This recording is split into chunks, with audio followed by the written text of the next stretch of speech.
Hello दोस्तों, मेरा नाम है Jay. Welcome to I agree. और आज हम पढ़ रहे हैं बीएससी एग्रीकल्चर सेमेस्टर फर्स्ट के लिए एक नया टॉपिक।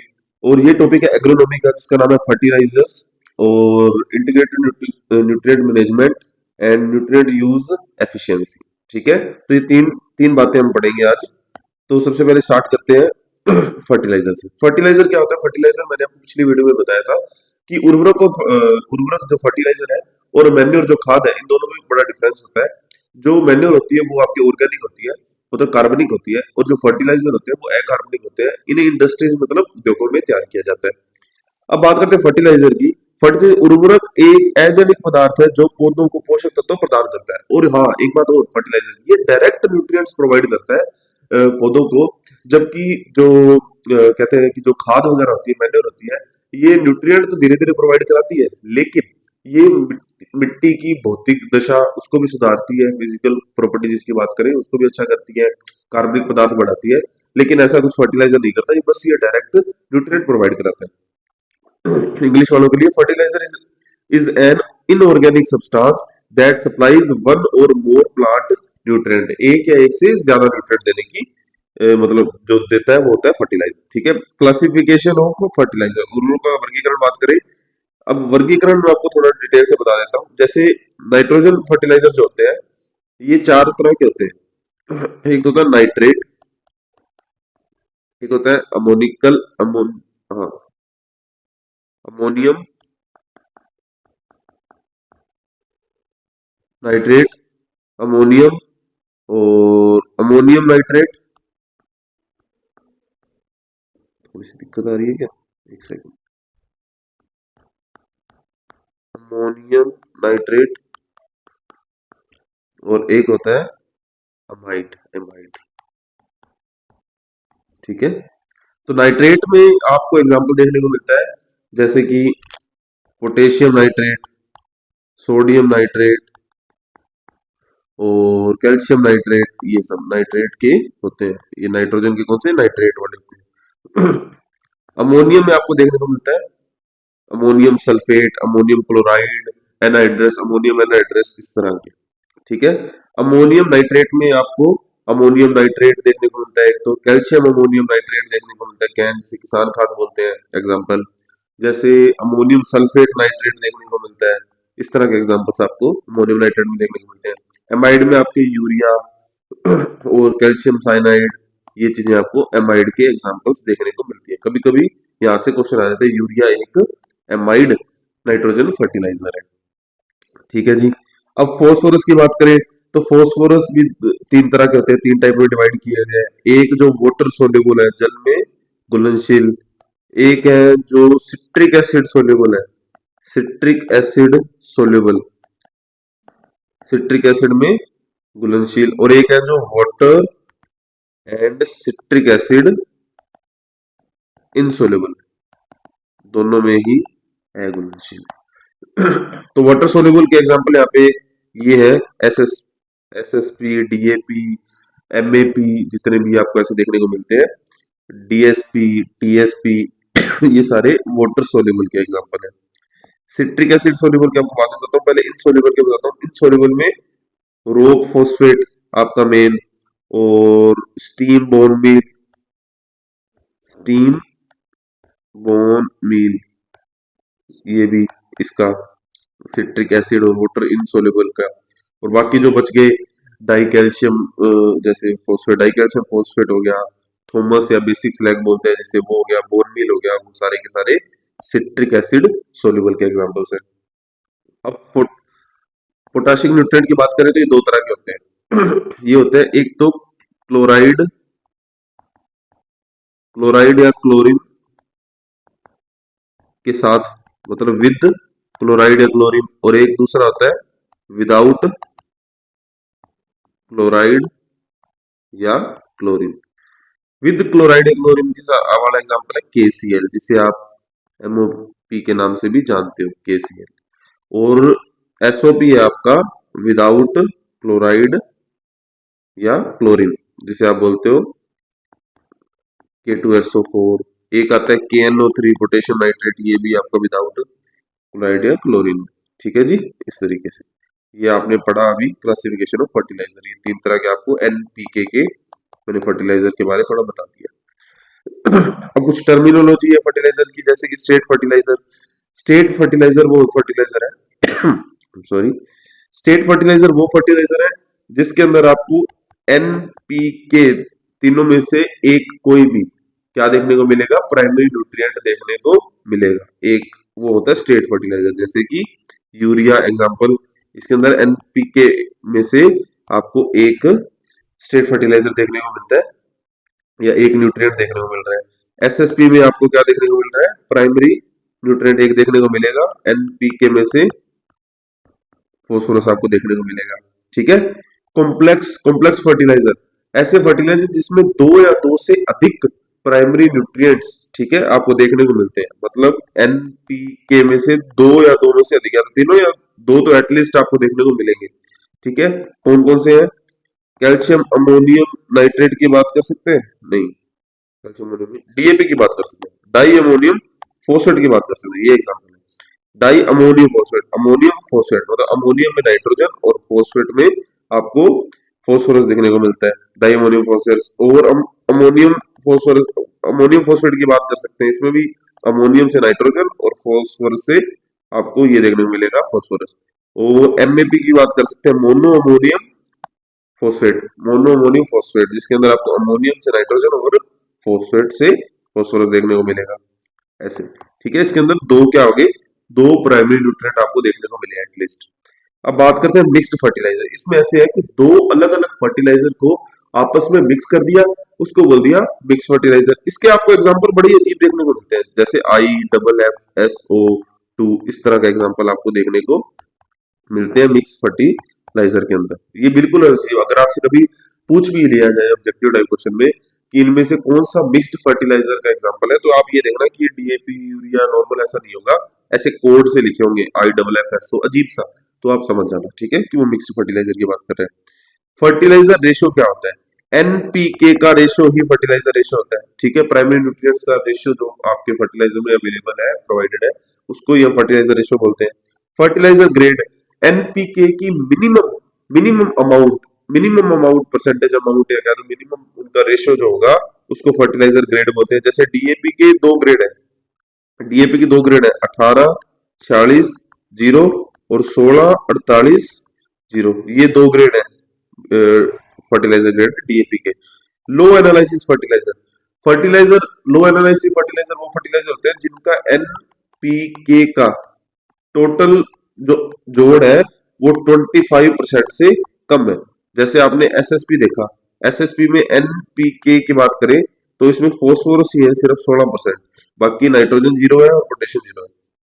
ठीक है, तो इनका जो टोटल एडिशन है वो 25% से कम हुआ, 16-25 से कम है, तो ये हुआ लो एनालिसिस फर्टिलाइजर।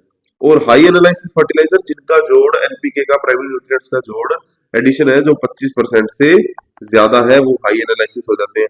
जैसे कि यूरिया ले लो आप, यूरिया में नाइट्रोजन कितनी होती है, 40%, और बाकी फोस्फोरस और पोटाश 0% होते हैं। ठीक है, तो 40% 25% से ज्यादा है, तो हम कह देंगे ये हाई एनालिसिस फर्टिलाइजर है, इस तरीके से। ठीक है जी, तो ये कुछ टर्मिनोलॉजी थी, मैंने आपको बता दी। साथ ही लिखा हुआ है मेथड ऑफ फर्टिलाइजर एप्लीकेशन। ये वैसे तो इतना टाइम नहीं है अपने पास कि इतनी जल्दी सारे मतलब मैं कर पाऊँ फर्टिलाइजर को पूरा। अगर मैं फर्टिलाइजर को पूरा करने पे आऊँ तो मुझे ऐसे समझो 3-4 क्लासें लग जाएगी, फिर भी फर्टिलाइजर कहीं ना कुछ छूट ही जाएगा। तो एक बार फास्ट रिवीजन कर रहे हैं आप, बस सुनने पे ध्यान दीजिए और एक बार रिवाइज करके जल्दी से जल्दी अपनी बुक से पढ़िए, नोट से पढ़िए जो आपने तैयार किए हैं, या बुक से ही पढ़िए। पहली बात तो मैं यही कहूंगा कि आप बुक को रीड कीजिए। तो अभी मैं जल्दी जल्दी बता देता हूँ ब्रॉडकास्टिंग क्या होता है। सबसे ज्यादा भारत में यही एप्लीकेशन मेथड यूज किया जाता है, ब्रॉडकास्टिंग। इसमें ब्रॉडकास्ट किया जाता है मतलब बिखेरा जाता है हाथों द्वारा, ठीक है, सीधा फैलाया जाता है। ब्रॉडकास्टिंग दो तरह की करते हैं, एक टॉप ड्रेसिंग करते हैं, मतलब खड़ी फसल पे छिड़काव होते हैं, उसे बोलते हैं टॉप ड्रेसिंग। ज्यादातर नाइट्रोजन फर्टिलाइजर का ही छिड़काव किया जाता है ऐसे, ठीक है। और बेसल डोज मतलब आपने क्या किया, एक साथ ही बुआई के साथ ही आपने क्या कर दिया, फर्टिलाइजर को डाल दिया, उसे बेसल डोज में डालना कहते हैं। ठीक है, और इसमें हम फोस्फोरस और पोटेशियम जैसे जो न्यूट्रिएंट्स है इनको प्रोवाइड किया जाता है। फॉस्फोरस और पोटेशियम वाले फर्टिलाइजर्स को दिया जाता है बेसल डोज के अंदर। ठीक है, सोइंग के साथ दिया जाता है बेसल डोज में। टॉप ड्रेसिंग में खड़ी फसल के साथ छिड़काव। और ब्रॉडकास्टिंग मतलब क्या होता है, वैसे छिड़काव ही होता है डायरेक्ट, ठीक है। प्लेसमेंट की बात करते हैं प्लेसमेंट मेथड। अब प्लाउ सोल प्लेसमेंट ये कब करते हैं, प्लाउ सोल प्लाउ के साथ प्लेसमेंट जब हार्ड पान हो, क्ले की हार्ड पान, या ऐसा सरफेस हो जहां जल्दी से ड्राई हो जाता है सरफेस, ऐसी जगह, ऐसा फील्ड जहां का सरफेस जल्दी ड्राई हो जाता है, तो वहां प्लाऊ के साथ प्लाऊ सोल प्लेसमेंट करते हैं। अब ये दो तरह के हम देखते हैं, एक होता है डीप प्लेसमेंट। डीप प्लेसमेंट में आप एग्जांपल ले लो, जैसे अमोनियम फर्टिलाइजर है, जो अमोनियम फर्टिलाइजर ये होते हैं ammonium fertiliser. Ammonium fertiliser paddy में रिड्यूस जोन में दिए जाते हैं। रिड्यूस जोन, दो तरह के जोन होते हैं, एक जो ऊपर फील्ड का जो सतह होती है, सतह वाला जोन, उसे बोलते हैं ऑक्सीडाइज जोन, ऑक्सीडाइज्ड जोन, ठीक है, जहां ऑक्सीजन अच्छी मात्रा में अवेलेबल होती है। और एक होता है सब सोइल वाला जोन, जो ऑक्सीडाइज के बिल्कुल नीचे होता है, इसमें रिड्यूस जोन बोलते हैं। कौन सा जोन बोलते हैं, रिड्यूस जोन। तो इसमें अमोनियम फर्टिलाइजर रिड्यूस जोन में दिया जाता है, राइस के फील्ड में, पैडी के फील्ड में, ठीक है। तो हम उसे बोल सकते हैं कि ये डीप प्लेसमेंट की जाती है, थोड़ा गहराई में दिया जाता है। लोकलाइजेशन दो तरह से, मतलब फिक्स आपने एक जगह पे जहां फर्टिलाइजर देना है, जिसमें सीड ड्रिल। सीड ड्रिल की बात करूं, थोड़ा साफ करते हैं, क्लियर करते हैं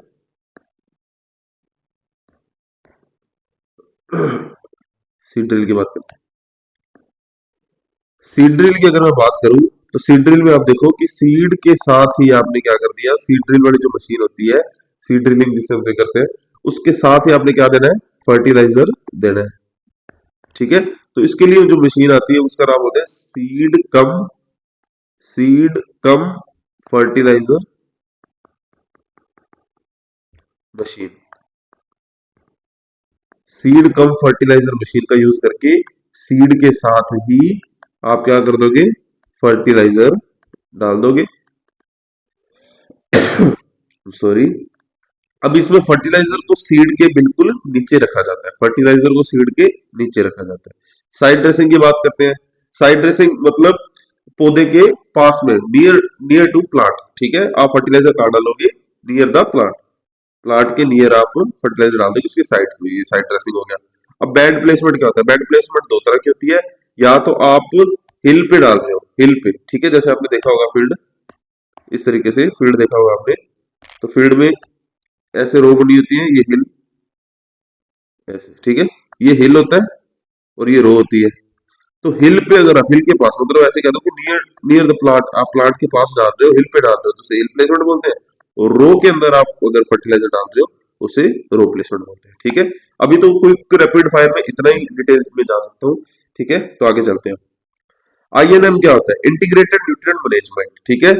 ये क्या है, is the integrated nutrient management is the judicious use of chemical fertilizer, organic manure and biofertilizer together for sustainable crop production। मतलब ऐसे करते हैं कि आपने अगर न्यूट्रिएंट वगैरह प्रोवाइड करवाने हैं, तो सबसे पहले आप कोशिश करो कि आप जैविक खाद वगैरह ही डालो, ठीक है। केमिकल्स का बिल्कुल लास्ट में यूज करो, अगर रिक्वायरमेंट हो तो, अगर आपकी रिक्वायरमेंट पूरी नहीं हो पा रही तब जाके आप केमिकल का यूज करो।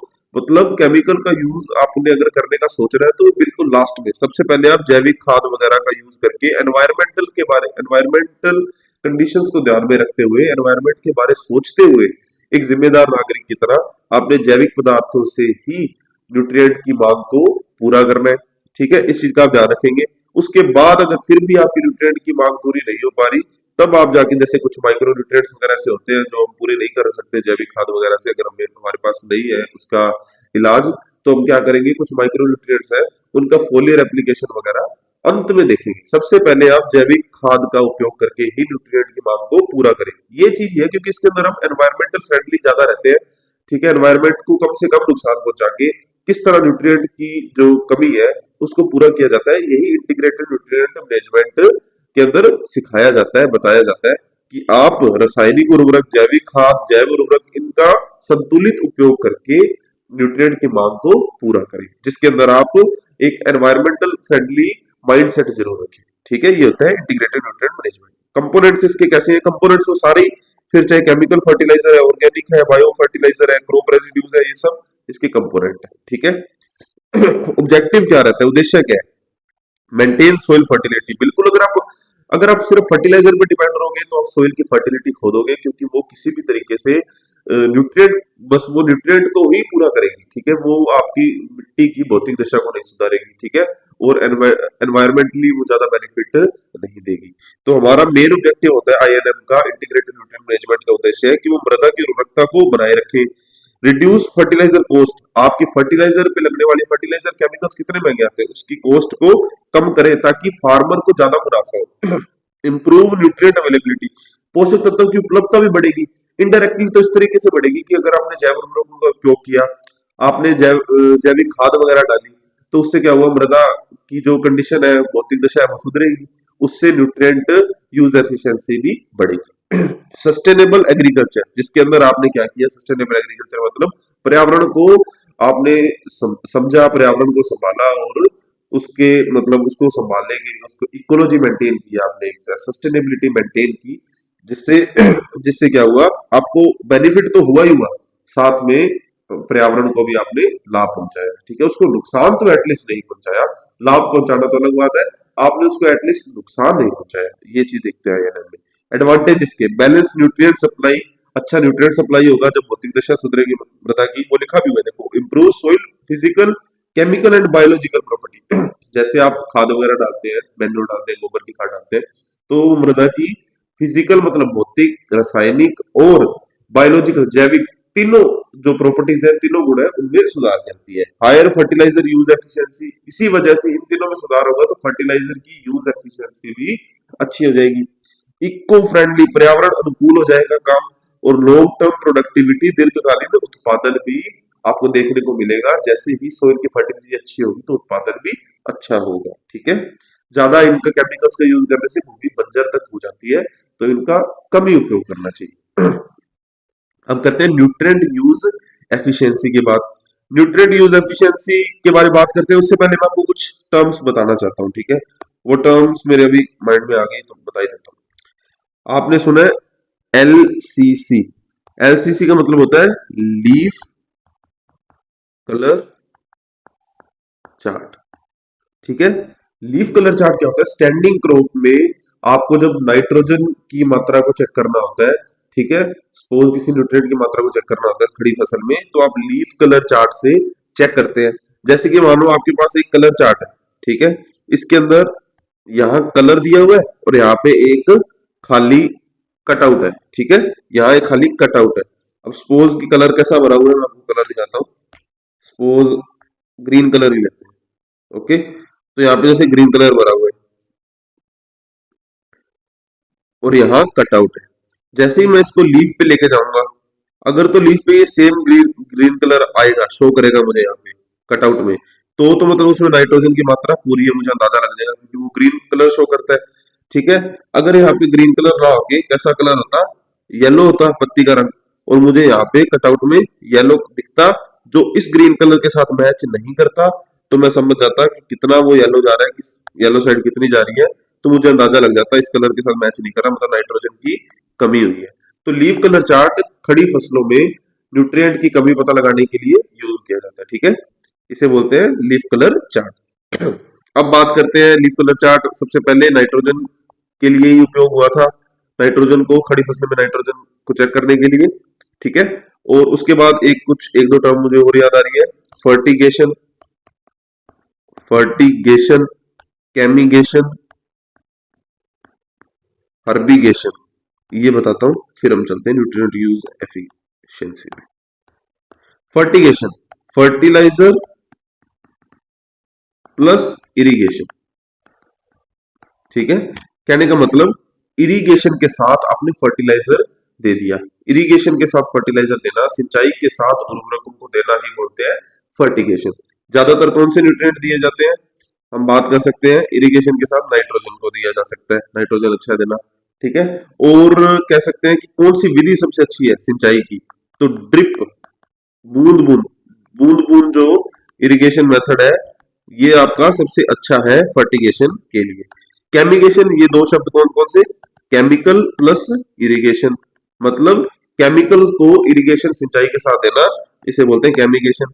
हर्बिगेशन मतलब शाकनाशी, शाकनाशी, हर्बिसाइड, हर्बिसाइड को इरिगेशन के साथ देना, मतलब सिंचाई के साथ साथ हर्बिसाइड या शाकनाशी को फील्ड में भेजना या देना, जैसे भी उसको बोलेंगे हम हर्बिकेशन। तो ये तीन टर्म और थी, फर्टिगेशन, केमिकेशन, हर्बिकेशन। ये आपको देखने को मिल सकती है जब आपसे दो टू लाइनर या थ्री लाइनर पूछ लिया जाए पेपर में।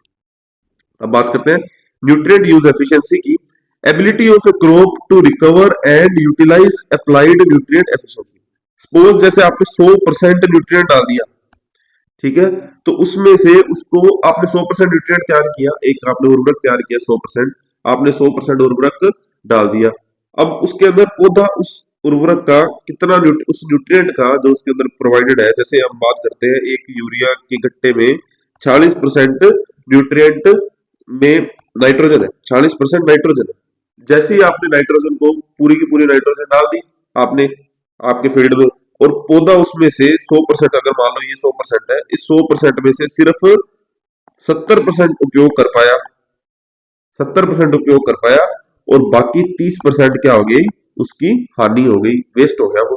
ठीक है, तो उसकी न्यूट्रिएंट यूज एफिशिएंसी कितनी हुई, 70%। मतलब डाले गए पोषक का पौधों द्वारा सही उपयोग करना ही पोषक उपयोग दक्षता, न्यूट्रिएंट यूज एफिशिएंसी। अगर हम बात करें तो यहाँ पे 70% न्यूट्रिएंट यूज एफिशिएंसी थी, क्योंकि उसने 100% में से केवल और केवल सिर्फ 70% न्यूट्रिएंट की ही उसने उपयोग किया, और बाकी 30% वेस्ट हो गया। किसी का समझ लो कि निक्षालन हो गया, लीचिंग हो गई, ठीक है, उसको लाने ले जाने में भी न्यूट्रिएंट का कुछ ना कुछ लॉस हो गया। तो इसका महत्व क्या है, न्यूट्रिएंट यूज एफिशिएंसी का क्या महत्व है, क्या इंपॉर्टेंस है इसकी। सेफ फर्टिलाइजर, आपको पता होना चाहिए कि फर्टिलाइजर की बचत हो जाए। एक चीज और, कभी कभी ऐसे होता है कि आपको पता है आपने डीएपी डाल दी, अब इसमें नाइट्रोजन भी है, फास्फोरस भी है, कमी तो थी सिर्फ नाइट्रोजन की, लेकिन फास्फोरस आपने फ्री फंड में डाल दिया, इसकी आवश्यकता नहीं थी। तो यहाँ पे भी क्या हो रहा है, न्यूट्रिएंट का ह्रास ही होगा, लॉस ही होगा। तो आप अच्छे से सोइल टेस्टिंग वगैरह चेक करा के ताकि डालो, ताकि जिस न्यूट्रिएंट की कमी हो बस वही न्यूट्रिएंट दिया जाए। ठीक है, तो ये क्या होता है, सेव फर्टिलाइजर, उर्वरक की आप बचत करो। इसका ये महत्व है कि उर्वरक की बचत हो, रिड्यूसेस पोल्यूशन, पोल्यूशन कम हो, जिस न्यूट्रिएंट की आवश्यकता हो आप वो डालें, ऐसे अपनी मनचाही मर्जी ना डालें। अगर वहां पे आपने सोइल टेस्टिंग नहीं करवाई और नाइट्रोजन और फॉस्फोरस बिल्कुल पूरे थे, आपने फिर भी आप, मेरा पड़ोसी डाल रहा है, पड़ोसी खेत वाला अगर डाल रहा है तो मैं भी डालूंगा, ऐसे करके आप डालोगे तो वो क्या करेगा, एनवायरमेंटल को नुकसान, एनवायरमेंटल नुकसान ही होंगे उससे। ठीक है, कोई फायदा नहीं निकल के आएगा, जबकि न्यूट्रिएंट की अवेलेबिलिटी पहले से ही अच्छी खासी थी। इंक्रीजेज यील्ड, उपज बढ़ाता है, न्यूट्रिएंट की एफिशिएंसी अच्छी होगी तो वो उपज भी बढ़ाएगा। ठीक है, और इम्प्रूव्स प्रॉफिट, लाभ भी बढ़ाता है। अगर उपज अच्छी होगी तो ऑटोमेटिकली ही लाभ अच्छा होगा। तो न्यूट्रिएंट यूज एफिशिएंसी हमें ध्यान रखना बहुत जरूरी है। Type of nutrient use efficiency, agronomical efficiency, मतलब प्रति इकाई उर्वरक में उपज वृद्धि। अब जैसे वो कर रहा था, सपोज कि वो 100 क्विंटल आपको एक हेक्टेयर से निकल के आ रहे थे, ठीक है, अब आपने न्यूट्रिएंट को डाला, उसकी एफिशिएंसी अच्छी हुई, सॉरी, न्यूट्रिएंट को डाला, उसकी एफिशिएंसी काफी अच्छी यूज हुई, पौधे ने उसका अच्छे से यूज किया, उसकी मतलब किसी पौधे की न्यूट्रिएंट यूज एफिशिएंसी काफी अच्छी रही, तो एग्रोनॉमिकल एफिशिएंसी अगर उसकी अच्छी रहेगी तो जो 100 क्विंटल उपज आ रही थी अब वो 120 क्विंटल उपज आने लग जाएगी। अगर एफिशिएंसी अच्छी होगी तो ये दिखाता है कि प्रति इकाई उर्वरक से उपज वृद्धि कितनी हुई। ये एग्रोनॉमिकल एफिशिएंसी के अंदर आता है कि उपज में वृद्धि कितनी हुई अगर अच्छा न्यूट्रिएंट यूज एफिशिएंसी हुई तो। रिकवरी एफिशिएंसी कि पौधे ने कितना न्यूट्रिएंट को अवशोषित किया, मिट्टी में जो आपने अप्लाई किया है, आपने जो फील्ड में फर्टिलाइजर डाला है उसका पौधे ने कितना यूज किया, कितना उसने अवशोषित कर लिया, एब्जॉर्ब कर लिया। ठीक है, उसको बोलते हैं रिकवरी एफिशिएंसी। फिर आता है फिजियोलॉजिकल एफिशिएंसी, अवशोषित पोषक से बनी उपज, मतलब जैसे जितना उसने अवशोषित किया, जितना उसने एब्जॉर्ब किया, उसका उसने कितना यूज कर लिया उपज बढ़ाने में। ठीक है, इसको बोलते हैं फिजियोलॉजिकल एफिशिएंसी, ये तो उसके अंदर ही चलेगा सिस्टम। ठीक है, तो ये तीनों चीजें आपकी न्यूट्रिएंट यूज एफिशिएंसी को दिखा रही है पौधे की। ठीक है, न्यूट्रिएंट यूज एफिशिएंसी को दिखा रही है। अब करते हैं factor affecting nutrient use efficiency, ऐसे कौन कौन से कारक है जो न्यूट्रिएंट यूज एफिशिएंसी को फर्क पहुंचाते हैं। मिट्टी का प्रकार, कौन सी मिट्टी अच्छी है, लोमी या सैंडी लोमी, दोमट मृदा या बलुई दोमट, ये मिट्टी बहुत अच्छी है हमारे लिए, जिसका पीएच 6.5 से 7.5 ये उपयुक्त रहता है। फर्टिलाइजर सोर्स, उर्वरक का प्रकार, उर्वरक का प्रकार भी मैटर करता है, ठीक है, किस तरीके के, जैसे केमिकल उर्वरक है या जैविक उर्वरक है, इसलिए उसके उर्वरक का प्रकार ऐसे कह सकते हैं, ठीक है।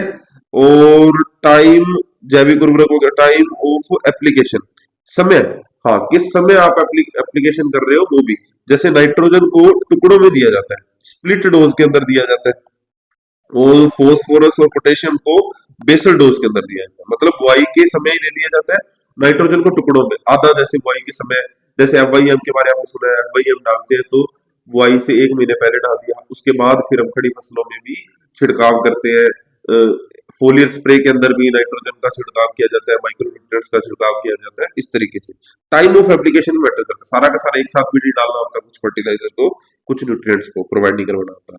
Method of application, Vidhi, broadcasting में सबसे ज्यादा नुकसान होता है, इसलिए जैसे हमने बताया था सीड कम फर्टिलाइजर मशीन है, उससे बिल्कुल सीड के नीचे हम फर्टिलाइजर को सेट कर देते हैं, डाल देते हैं, ठीक है। तो ऐसी जगह पे क्या होता है, जब हम प्लेसमेंट करते हैं फर्टिलाइजर की प्रॉपर, इससे फर्टिलाइजर की प्रॉपर प्लेसमेंट करने से, प्लाउस मेथड हो गया, इस तरीके से लोकलाइजेशन करने से क्या होता है कि फर्टिलाइजर एक तो कम यूज होता है, जहां कम यूज होगा, दूसरा जिस मिट्टी में ज्यादा से ज्यादा ह्रास होता है, मिट्टी काम की नहीं है, ज्यादा अच्छी नहीं है, वहां पे अच्छी एफिशिएंसी आपको देखने को मिलती है, फिर न्यूट्रिएंट यूज एफिशिएंसी भी अच्छी देखने को मिलती है, और कॉस्ट में भी बचत होती है, ठीक है। वैसे वो बात अलग है कि आपको जैसे सीड कम वगैरह का यूज करोगे तो वहां लेबर कॉस्ट वगैरह ज्यादा लग जाएगा। मॉइस्चर एंड टेम्परेचर की बात करें, इससे भी बहुत फर्क पड़ता है, नमी वगैरह ज्यादा होने से भी काम खराब हो सकता है, ठीक है। जैसे हम कहते हैं कि पानी में अगर आपके पास ड्रेनेज सुविधा ही अच्छी नहीं है तो उससे क्या होगा, निक्षालन वगैरह हो जाएगा, लीचिंग हो जाएगी अच्छे अच्छे न्यूट्रिएंट्स की। क्रॉप वैरायटी मैटर करता है कि क्रॉप वैरायटी में किसी क्रॉप में कितनी क्षमता है, ठीक है, न्यूट्रिएंट यूज एफिशिएंसी की, कैसे वो प्रोडक्शन दिखाती है, कैसे वो परफॉर्म करती है जब उसको अच्छे न्यूट्रिएंट प्रोवाइड किए जाते हैं। तो how to improve nutrient use efficiency, अब आप कैसे अपनी तरफ से कैसे इंप्रूव कर सकते हो न्यूट्रिएंट यूज एफिशिएंसी को प्लांट की, उसके बारे में बात करते हैं। Right sources, dose, time and method, सही उर्वरक, मात्रा, समय व विधि, जो बात यहाँ लिखी है, जो फैक्टर इफेक्ट कर रहे हैं उनको आप ध्यान रखो, वही आपका इंप्रूव करेगा न्यूट्रिएंट यूज एफिशिएंसी को। स्प्लिट एप्लीकेशन ऑफ नाइट्रोजन, मतलब नाइट्रोजन को जैसे मैंने बताया टुकड़ों में बांटना, ठीक है, टुकड़ों में दो, जैसे कुछ आधी डोज दे दी बुआई से पहले, और उसके बाद खड़ी फसल में आपने क्या कर दिया, तो ड्रेसिंग वगैरह कर दी। यूज ऑफ बायो फर्टिलाइजर, जैव उर्वरक का उपयोग करो, ठीक है, वो क्या करते हैं, जैव उर्वरक एकदम से न्यूट्रिएंट नहीं प्रोवाइड करते, धीरे धीरे धीरे धीरे देंगे, जिससे पौधा आपको भी, जैसे एक साथ अगर सारे एक साल का खाना आपको एक साथ दे के कह दिया जाए कि आप खा लो, तो आप नहीं खा पाओगे ना, तो इसीलिए धीरे धीरे धीरे धीरे आप हर डे अपनी डाइट के अकॉर्डिंग खाते हो, उसी तरीके से कि आप उनको टुकड़ों में दो और जैव उर्वरक का उपयोग करो, क्योंकि वो धीरे धीरे धीरे नाइट्रोजन या और भी अदर न्यूट्रिएंट वो धीरे धीरे प्रोवाइड करते हैं, एक साथ ही नहीं देते, ठीक है, स्लो रिलीज करते हैं। सोइल टेस्टिंग बेस्ड फर्टिलाइजेशन, बिल्कुल सोइल टेस्टिंग करवा के चेक करके कि कौन से न्यूट्रिएंट की कमी है, उसी तरह का न्यूट्रिएंट दो, जैसे मैंने आपको ऊपर यूरिया और डीएपी का एग्जांपल देके बताया, कमी नाइट्रोजन की है तो यूरिया डालो ना, सिर्फ नाइट्रोजन की कमी पूरी करो। आप डीएपी डालोगे तो फॉस्फोरस फ्री फंड में जाएगा, उससे एनवायरमेंटल इश्यूज आपको देखने को मिलेंगे, मतलब आप एनवायरमेंटल को नुकसान ही पहुंचाओगे एनवायरमेंट को, ठीक है। Use of slow release fertiliser, धीमी गति से घुलने वाले उर्वरक, अब मेरे को एक याद आ रहा है धीमी गति का, नीम कोटेड यूरिया, नीम कोटेड यूरिया, ये क्या होता है, यूरिया के ऊपर नीम की कोटिंग हो जाती है, यूरिया के ऊपर नीम की कोटिंग, यूरिया के दाने के ऊपर नीम की कोटिंग कर दी, तो ये क्या करेगा, स्लो रिलीज करेगा, स्लो रिलीज करेगा नाइट्रोजन को, और इसके अंदर नाइट्रोजन का परसेंटेज कितना होता है, 46% ही होता है, ठीक है, स्लो रिलीज करेगा नाइट्रोजन को, तो इसे बोलते हैं नीम कोटेड यूरिया, इस तरह के आप यूज करो उर्वरकों को, ये वो कहना चाह रहे हैं, ठीक है। तो आज के लिए बस इतना ही, अगला टॉपिक करेंगे अगली वीडियो में। आप हमें सब्सक्राइब कर लीजिए, हम लोग क्वालिटी में बिलीव रखते हैं। नेक्स्ट वीडियो मिलते हैं, thanks for watching, bye bye guys.